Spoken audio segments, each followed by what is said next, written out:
눈에 보이는 사람의 마음도 알기 힘든데 눈에 보이지 아니하시는 하나님의 마음을 아는 것은 너무나도 어려울 것입니다. 아니, 하나님의 마음을 아는 것은 불가능하다고 해도 과언이 아닙니다. 하나님은 창조주이시고 우리는 피조물인데 우리가 어찌 그 하나님의 광대함, 깊으심, 높으심을 알 수가 있겠어요? 그래서 하나님은 고린도전서 2장 11절에서 이렇게 말씀하십니다. 사람의 사정을 사람의 속에 있는 영 외에는 누가 알리오? 이와 같이 하나님의 사정도 하나님의 영 외에는 아무도 알지 못하느니라. 고린도전서 2장 11절은 우리가 그 사람을 알 수 없다고 말씀합니다. 그 사람의 속은 그 사람의 영만 안다고 말씀하십니다. 마찬가지로 인간의 지혜로, 지식으로, 경험으로 우리가 하나님의 깊은 뜻을 알 수 없다는 것입니다. 그것은 성경을 100번 읽었다고 해서 알 수 있는 것도 아니고 신학자라고 해서 알 수 있는 것도 아닙니다.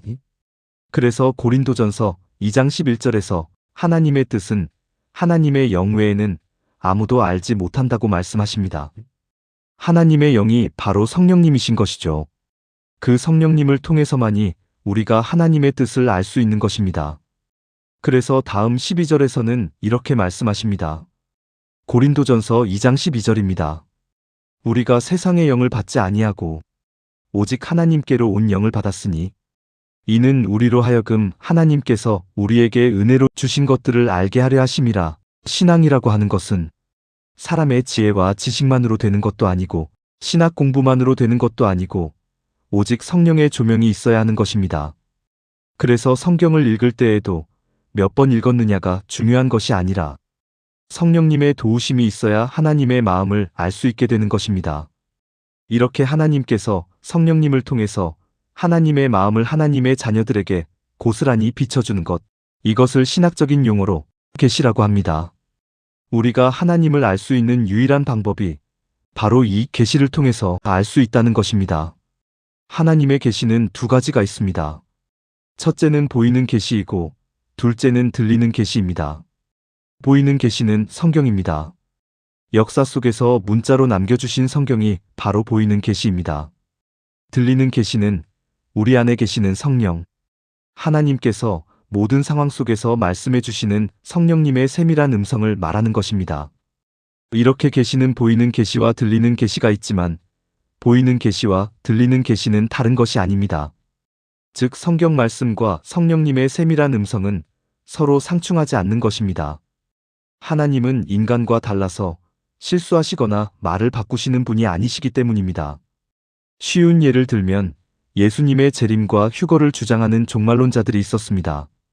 1992년 10월 28일에 휴거가 있을 것이라고 했고 사람들은 재산을 다 팔아 헌금하고 직장도 사직하고 학업도 중단하고 심지어 가출까지 하면서 휴거를 기다렸습니다. 휴거가 일어난다는 당일 여러 교회에 모여서 철야 기도를 하며 휴거를 기다렸지만 당연히 아무 일도 일어나지 않았습니다. 이 사건도 우리가 보이는 계시, 즉 성경 말씀에만 비춰보면 알 수가 있습니다. 마태복음 24장 36절에서 그러나 그날과 그때는 아무도 모르나니 하늘의 천사들도 아들도 모르고 오직 아버지만 아신다고 말씀하십니다. 자신들이 받은 계시가 성경의 말씀과 상충되는 것을 우리가 바로 알 수 있습니다. 이건 계시도 아니고 사단의 괴계이죠. 미혹입니다. 하나님의 아들이신 예수님조차 그날과 그때를 알지 못한다고 말씀하시는데 한낱 인간이 예수님의 재림을 어떻게 알 수 있느냐 하는 것입니다. 그러니까 우리가 항상 성령님의 음성을 들었을 때 이것이 진짜 성령님의 음성인지를 성경을 통해서 반드시 확인해 봐야 하는 것입니다. 그러니까 우리가 기도 중에 성령님의 음성을 들었다면 가장 먼저는 성경의 말씀과 일치하는가를 확인하는 것이 가장 중요한 것입니다. 이렇게 내가 들은 것이 성령님의 음성인가를 분별하는 데에는 몇 가지 기준이 있습니다. 그 첫 번째가 방금 말씀드렸던 성경입니다. 성경이야말로 가장 중요하고 가장 최종적인 기준이죠. 두 번째가 하나님을 높이고 하나님의 영광을 드러내는가 하는 것입니다. 자기를 과시하거나 자신이 영적 우월감을 갖거나 자신이 영광을 받거나 하는 것이라면 그것은 성령님의 음성이 아니라는 것입니다. 여기서 잠깐 지금까지의 내용이 은혜가 되고 계신다면 구독, 좋아요, 그리고 알림 설정까지 해주시면 내 일상의 삶에 적용이 되는 복된 소식을 가장 먼저 받아보실 수 있고 복음이 많은 사람들에게 퍼져나갈 수 있습니다. 계속 이어가겠습니다. 세 번째로 성령의 열매가 나타나는가 하는 것입니다. 성령님의 인도하심이라면 사랑, 희락, 화평, 오래 참음, 자비, 양선, 충성, 온유, 절제와 같은 열매가 반드시 나타난다는 것입니다. 반대로 분노, 교만, 정죄, 서로 간의 불화 이런 것들이 나타난다면 그것은 당연히 성령의 음성이 아닌 것이죠. 네 번째로 공동체 안에서 검증이 되는가 하는 것입니다. 목회자를 비롯한 신앙 공동체와의 검증 과정이 반드시 필요한 것입니다. 그래서 중요한 일을 결정하기 전에 목회자와 상담하는 것도 좋은 방법입니다. 목사의 역할은 설교하는 자여 하나님의 말씀을 맡은 자이기 때문에 세밀한 성령의 음성을 성경 말씀 안에서 잘 분별할 수 있기 때문입니다. 다섯 번째로는 마음의 평강이 있느냐 하는 것입니다. 성령님의 인도하심이라면 반드시 깊은 평안함을 동반하게 됩니다. 조금 막연하고 불확실하고 하다 할지라도 왠지 모를 깊은 평안함이 그 안에 있습니다. 여섯 번째로는 시간이 지나도 일관성이 있는가 하는 것입니다. 성령님의 음성, 성령님의 인도하심은 반드시 일관성이 있습니다.